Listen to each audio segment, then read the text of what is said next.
नमस्कार। आप देख रहे हैं न्यूज स्टूडियो उत्तराखंड और आपके साथ में हूँ प्रदीप परमार। आज हम बात करेंगे उत्तराखंड की राजधानी देहरादून के बारे में। भविष्य में देहरादून कैसा होगा और कैसा इसको देखना चाहते हैं, इसको लेकर आज हम यहाँ पर बातचीत करेंगे। आपको बता दें कि देहरादून शहर को अब बच्चों के अनुकूल बनाया जा रहा है और कई सारा बदलाव जो है इस दौरान किया जाएगा। जैसे कि आपको पता है कि स्मार्ट सिटी का काम देहरादून में लगातार जारी है और इसी को लेकर जो है आने वाला देहरादून कैसा होगा, इसको लेकर काफी बदलाव जो है वो होने वाले हैं। उन बदलावों के बारे में मैं आज यहाँ पर बात करूंगी। आपको बता दूं कि दून की सड़कों की मौजूदा स्थिति इस वक्त बहुत दयनीय है। जगह जगह गड्ढे दिखाई देते हैं, सड़कें टूटी पड़ी हुई हैं और कई जगह जो है जो सड़कें हैं काफी क्षतिग्रस्त यहाँ पर देखने को मिलती है। लेकिन आपको बता दूं कि वर्ष 2000 में जब उत्तराखंड राज्य बना तो दून को अस्थायी राजधानी बनाया गया था।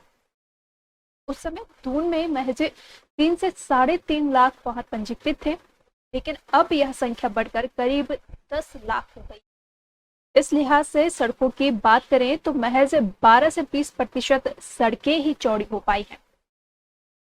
हाईकोर्ट के आदेश पर चलाए गए अतिक्रमण हटाओ अभियान में सड़कों का जो हिस्सा खाली कराया गया था उसे भी सड़क के रूप में तब्दील नहीं किया जा सका।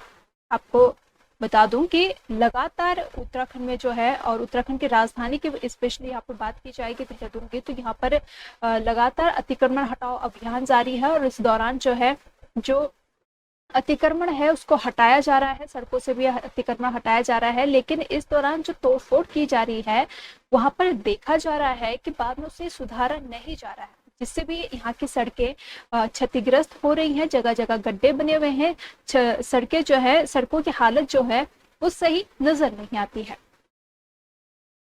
दून की मुख्य सड़कों से लेकर कॉलोनियों तक इसी वजह से जाम जो है उत्तराखंड की राजधानी देहरादून में एक बहुत बड़ी परेशानी बना हुआ है। हालांकि प्रशासन जो है लगातार इसको लेकर कार्य करता है, नए प्लान बनाता है, लेकिन इसके बावजूद जो है वो देहरादून में जाम के झाम से लोगों को दो चार होना पड़ता है। इसी बीच हालांकि अच्छी बात यह है कि देहरादून स्मार्ट सिटी कंपनी की ओर से सिटी प्रोजेक्ट के तहत शहर की सड़कों को बच्चों और यात्रा के अनुकूल बनाने की कवायद की जा रही है। जिस तरह से आपको बता दूं कि उत्तराखंड देहरादून में लगातार स्मार्ट सिटी का वर्क चल रहा है। इसके तहत तय किया गया है कि जो देहरादून की सड़कें होंगी वो बच्चों और बुजुर्गों के अनुकूल बनाई जाएगी। इस संबंध में जिलाधिकारी व स्मार्ट सिटी कंपनी के CEO doctor R Rajesh Kumar ने सिटी प्रोजेक्ट को लेकर अधिकारियों से बैठक भी ली है। उन्होंने कहा कि शहर की सड़कों को सुगम बनाने के लिए स्थानीय जनप्रतिनिधियों, महापौर, शहरवासियों और व्यापारियों से सुझाव प्राप्त किए जाए ताकि सड़कों का विकास बच्चों व बुजुर्गों, नागरिकों की सुविधा के हिसाब से किया जा सके। तो आप देख सकते हैं कि शासन प्रशासन भी लगातार कोशिश कर रहा है कि जो उत्तराखंड की सड़कें हैं वो बच्चों और बुजुर्गों के अनुकूल बनाए जाए ताकि किसी भी नागरिक को कोई दिक्कत परेशानियों का सामना ना करना पड़े। जिलाधिकारी ने सिटी प्रोजेक्ट के तहत प्रस्तावित कार्यों के नक्शों की जानकारी भी प्राप्त की है। बैठक में स्मार्ट सिटी के महाप्रबंधक Jayas Chauhan, AGM Krishna Chamola, mobility expert Pranjali Deshpande आदि उपस्थित रहे इस बैठक में। और इसी बैठक में उत्तराखंड देहरादून को लेकर काफी चर्चा की गई। साथ ही ये तय किया गया कि जो देहरादून की सड़कें हैं उनको बच्चों और बुजुर्गों के अनुकूल ही बनाया जाएगा और सड़कें ऐसी बनाई जाएंगी कि नागरिकों को कोई दिक्कत परेशानी ना हो। जिलाधिकारी ने अधिकारियों को निर्देश देते हुए कहा कि फुटपाथ और पार्किंग की व्यवस्था के बिना सड़कों को बेहतर नहीं बनाया जा सकता है, इसलिए उन्होंने फुटपाथ और पार्किंग पर ज्यादा ध्यान देने को कहा है। सिटी प्रोजेक्ट में विभिन्न सड़कों में फुटपाथ और पार्किंग का प्लान भी बनाया जाए, ये जिलाधिकारी ने निर्देश दिए हैं। साथ ही वेटिंग जोन चिन्हित करने के निर्देश भी दिए गए हैं। जिलाधिकारी ने कहा कि सड़कों के विकास के चलते किसी भी व्यक्ति का रोजगार प्रभावित नहीं होना चाहिए। यह तभी हो पाएगा जब उचित वेटिंग जोन बनाए जाएंगे, यानी कि वेटिंग जोन बनाने के लिए भी निर्देश दिए गए हैं। और अगर मैं यहाँ पर 2012 में बने यातायात प्लान की बात करूं तो 2012 में यातायात पुलिस ने यातायात सुधार की दिशा में विस्तृत प्लान तैयार किया था। इसमें सड़कों की चौड़ाई बढ़ाने से लेकर वन वे व्यवस्था, सबवे, फुट ओवर ब्रिज, नई पार्किंग विकसित करने समेत तमाम विकल्प सुझाए गए थे। कुछ समय तो पूरी मशीनरी प्लान पर गंभीर दिखी, लेकिन धीरे धीरे सब कुछ ठंडे बस्ते में डाल दिया गया। लिहाजा स्मार्ट सिटी प्रोजेक्ट में वर्ष 2012 के प्लान से भी मदद ली जा सकती है। जो वर्ष 2012 में एक प्लान तैयार किया गया था, उसमें कई सुझाव जो है वो सामने आए थे, लेकिन सुझाव तो सामने आ गए लेकिन उसमें कार्य नहीं किया गया। और अगर अब सरकार इस पर कार्य करना चाहती है, शासन प्रशासन इस पर ध्यान दे रहा है, तो 2012 का जो प्लान है उस पर भी थोड़ा अगर अमल किया जाए तो उसमें तो आगे के कार्य में मदद मिल सकती है। जहाँ भी राज्य गठन के बाद सड़कों की चौड़ाई बढ़ी है, वहाँ नहरों को भूमिगत करने का काम भी किया गया है। फिर चाहे वह ईसी रोड हो, कोलागढ़ जाने वाली रोड हो या नेहरू कॉलोनी बाईपास रोड।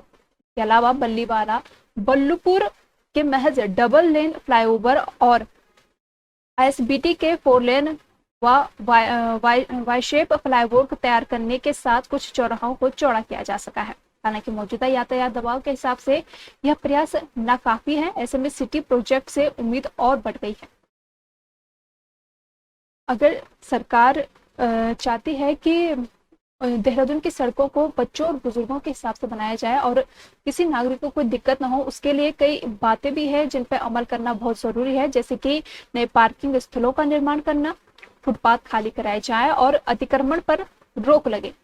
अतिक्रमण पर रोक लगाने भी बहुत जरूरी है, क्योंकि अगर अतिक्रमण होता है तो सबसे ज्यादा जाम जो है इसी वजह से देखने को मिलता है, क्योंकि सड़कों पर जगह नहीं मिलती है वाहनों के लिए, तो इस वजह से जाम लग जाता है और इस जाम के झाम से हर एक इंसान को जूझना पड़ता है।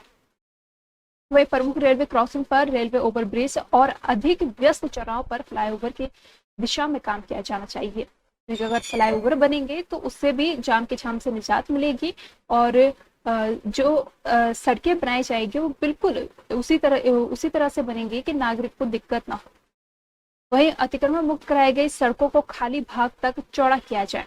अधिकतर देखा जाता है कि अतिक्रमण कभी कभी इतना ज्यादा तोड़फोड़ कर दी जाती है कि उससे भी जो सड़कें होती है वो क्षतिग्रस्त हो जाती है। और इसमें एक बात और है कि ध्यान देने वाली बात है कि अगर अतिक्रमण के दौरान कहीं तोड़फोड़ की जाती है तो उस पर सुधार भी किया जाए और जो उस दौरान जो ईंट सीमेंट या फिर जो क्षतिग्रस्त हुआ सामान रहता है उसको भी साफ किया जाए, क्योंकि इससे भी कई सड़कें जो है क्षतिग्रस्त होती है और लोगों को भी इस दौरान कई परेशानियों का सामना करना पड़ता है। वही कॉलोनी की मैं बात करूं तो कॉलोनी की मुख्य सड़कों के चौड़ाई के मानकों का कड़ाई से पालन कराने को एमडीडीए सक्रिय होकर काम करना चाहिए। एमडीडीए को अगर एमडीडीए इस पर सक्रिय होकर कार्य करेगा तो इससे भी जो है काफी सहूलियत जो है वो मिलेगी। अधिकतर आपको बता दूं कि देहरादून उत्तराखंड की राजधानी है और यहाँ पर जो है वाहनों की संख्या भी बड़ी है। आंकड़े आपके सामने पेश किए थे। तो इस दौरान जो है देहरादून में काफी जाम जो है वो देखने को मिलता है। हालांकि समय समय पर प्रशासन जो है नए प्लान तैयार करता है ताकि लोगों को जाम के झाम से न जूझना पड़े, लेकिन उसके बावजूद भी देहरादून में जाम की स्थिति बनी रहती है।